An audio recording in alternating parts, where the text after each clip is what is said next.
আন্তর্জাতিক ডক্টর ইউনূসের যত বাংলাদেশের স্বৈরাচারীর ব্যবস্থা আছে, ইভেন পুলিশ গণহত্যা থেকে শুরু করে এ থেকে জেড পর্যন্ত ডক্টর ইউনূসের নামে মামলা করা হয়েছে। হাসিনা কি জিনিস ডক্টর ইউনূস এখন হারে হারে টের পাচ্ছে। ডক্টর ইউনূসের হার্ট অ্যাটাকের অবস্থা হয়ে গিয়েছে। ডক্টর ইউনূস এখন বাঁচার জন্য একবার পাকিস্তানের মন্ত্রীদেরকে বাংলাদেশে আমন্ত্রণ করতেছে, পাকিস্তানের জেনারেলদেরকে বাংলাদেশে আমন্ত্রণ করতেছে এবং আমেরিকার সকল সিআইএ এজেন্টদেরকে বাংলাদেশে ঢুকিয়ে বসিয়ে রেখেছে। রূপ বদলাচ্ছে, পল্টি দিচ্ছে, জানেন ইউনূস সরকারের পায়ের নিচে মাটি সরে গেছে, আর বেশি দিন নাই, যে কারণে এখন শেষ সময়ে সেই ইউনূস সরকার বিরোধী বা সমালোচনার কিছু সুর তুলে, কিন্তু দায় কেউ এড়াতে পারবে না। এই সংস্কারের ভাউতাবাজি দিয়ে এর আড়ালে এই জাতিকে এক বছরে কি করেছে এটা বিএনপি নেতারাও স্বীকার করে। এক সপ্তাহে যা কিছু ঘটে গিয়েছে বাংলাদেশের মধ্যে, সেগুলো যদি আপনারা ভালো করে লক্ষ্য করেন তখনই বুঝতে পারবেন শেখ হাসিনা কি সত্যি শীঘ্রই দেশে ফিরছে। খালেদ মহিউদ্দিন তিনি শেখ হাসিনার ইন্টারভিউ নেওয়ার জন্য মরিয়া হয়ে উঠেছেন।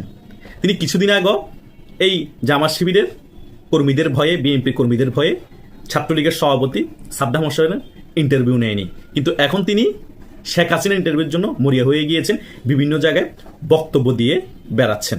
দ্বিতীয় বিষয় হচ্ছে এই সরকার এবং রাজাকারদের নাতিপুতিরা শেখ হাসিনা যে দেশে ফিরে আসবে সে ভয়ে এখন শেখ হাসিনা মারা গিয়েছে, শেখ হাসিনা খুবই অসুস্থ, শেখ হাসিনা মেডিকেলে আছে, এই ধরনের ছবি এবং বিভিন্ন এআই দ্বারা ভিডিও করে তারা প্রপাগান্ডা ছড়াচ্ছে।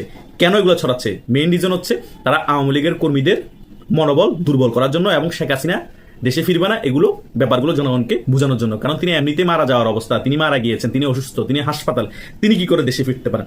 এই সকল বিষয় তাদের ভয়ের কারণ কোনো মানুষ যদি কোনো কিছুতে বেশি ট্রমাতে থাকে, ভয়ে থাকে, তারা উল্টাপাল্টা কাজ করা শুরু করে দেয়, তারা তখন ওই ব্যাপারগুলোতে মনোযোগ বেশি দেয়।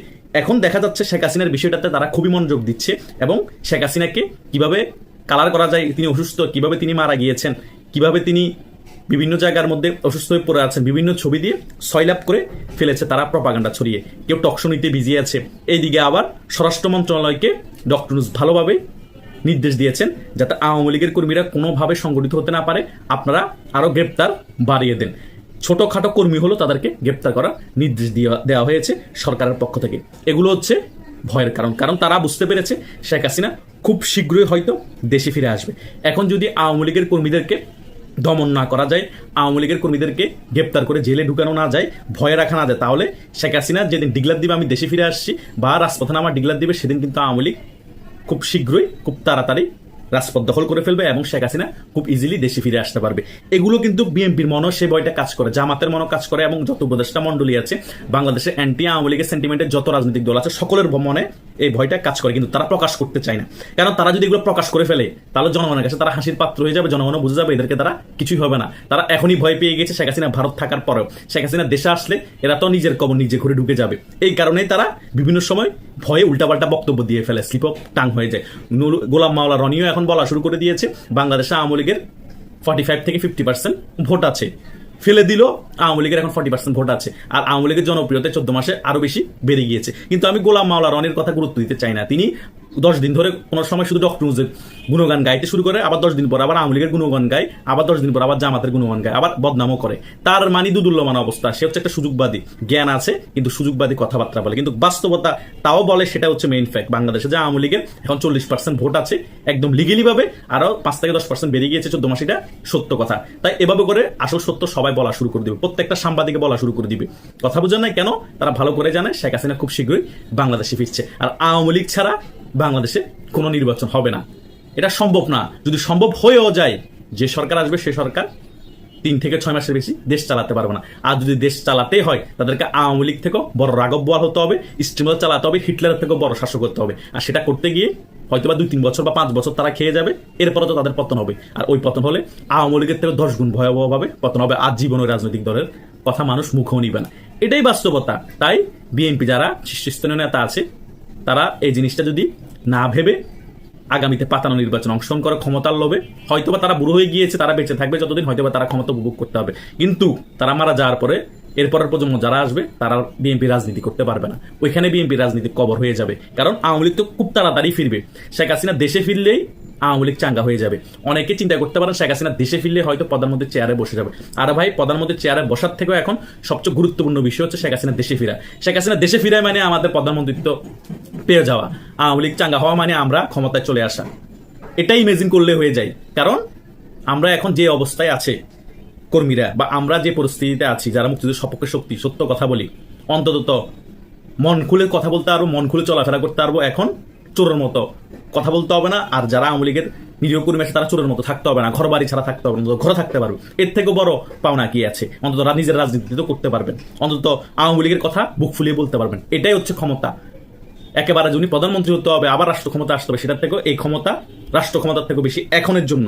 যে 14 মাস ট্রমার মধ্যে ছিল আওয়ামী লীগের কর্মীরা, যে 14 মাস যে স্টিমুলার সহ্য করেছে, যে 14 মাসে আওয়ামী লীগের নিরীহ কর্মীদেরকে মেরেছে, অন্তত এগুলো তো স্টপ হবে। তো এর থেকে বড় পাওনা আর কিছু নেই। তাই শেখ হাসিনা দেশে ফিরে যে মোটামুটি চূড়ান্ত হয়ে গিয়েছে, এটা শিওর।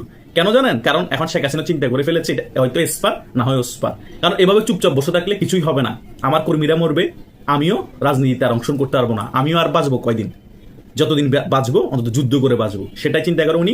যা হবে হোক, আমি দেশে আসবো, আমার আওয়ামী লীগের কর্মীদেরকে নিয়ে আমি রাজপথ দখল করবো, দরকার হলে আমি নিজে রাজপথে থাকবো। ওনার অ্যাগ্রেসিভ মেন্টালিটি আমরা সকলে জানি উনি কি করতে পারে। উনি হয়তো সেটাই করবে, শেষ পর্যন্ত সেই রিস্কটা নিবে। ইন্ডিয়ার সহযোগিতা থাকুক বা না থাকুক, উনি নিজের তত্ত্বাবধানে এটা নিবে। আর সেটারই প্ল্যান চূড়ান্ত হয়ে গিয়েছে। জাস্ট আর কিছু সময় বাকি আছে। সেজন্য আওয়ামী লীগের শীর্ষস্থানীয় নেতারাও কলকাতার মধ্যে দফায় দফায় বৈঠক করছে, আগারগাঁওয়ের মধ্যে দফায় দফায় বৈঠক করছে, কিভাবে করে শেখ হাসিনা দেশে আসবে, কিভাবে করে আওয়ামী লীগের কর্মীরা শেখ হাসিনাকে বরণ করে নেবে। এগুলোর সকল তথ্য কিন্তু এই সরকারের কাছে চলে গিয়েছে, গোয়েন্দা তথ্য। সরকার সেই কারণে মাথা চালা দিয়ে উঠেছে।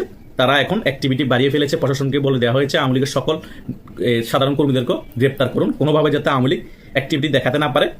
এবং শেখ হাসিনা দেশে ফিরা ঠেকাতে হবে আমাদেরকে, আওয়ামী লীগকে নির্বাচন থেকে দূরে রাখতে হবে আমাদেরকে। যা যা করার সকল কিছুই আমরা করতে হবে। তারা সেই কারণেই বিভিন্ন ধরনের প্রপাগান্ডা ছড়াচ্ছে। সাংবাদিকরা অনেকেই শেখ হাসিনা ইন্টারভিউ নেওয়ার জন্য বসে আছে, যে যার মতো করে শেখ হাসিনার তেল মালিশ করার জন্য বসে আছে, কেউ ভয়ে, আবার কেউ ভাইরাল হওয়ার জন্য। এটাই চলতেছে এখন বাংলাদেশে। তাই আওয়ামী লীগের কর্মীদের এই সকল বিষয়ে কান না দিয়ে আপনারা মেইন বিষয়ে ফোকাস দেন, কিভাবে শেখ হাসিনা দেশে ফিরে আসলে বরণ করে নেবেন এবং রাজপথে সংগঠিত হয়ে রাজপথে নেমে কিভাবে রাজপথ দখল করবেন এবং আগের মতো শক্তিশালী রূপে কিভাবে ফিরে আসবেন। এটাই এখন আওয়ামী লীগের সাধারণ কর্মীদের মেইন ফোকাস হওয়া প্রয়োজন। আর বাকি সকল চিন্তা বাদ দেন। অনেক প্রপাগান্ডা হবে, অনেক মিথ্যাচার হবে, অনেকে ভরসা দিবে, আবার হতাশাগ্রস্ত হবেন। সকল কিছু মিলিয়ে আওয়ামী লীগকে কিভাবে আপনারা উজ্জীবিত করবেন, আবার আওয়ামী লীগকে জনগণের দল হিসেবে ফিরিয়ে আনবেন, সেদিকে আপনাদের লক্ষ্য দিতে হবে। ওই লক্ষ্য যদি আপনাদের থাকে, সেই লক্ষ্য 100% পূরণ হবে এবং বিজয় নিয়ে আপনারা ঘরে ফিরে আসবেন এবং আপনাদের নেত্রী শেখ হাসিনা বাংলাদেশে ফিরে আসবে। এটা 100%।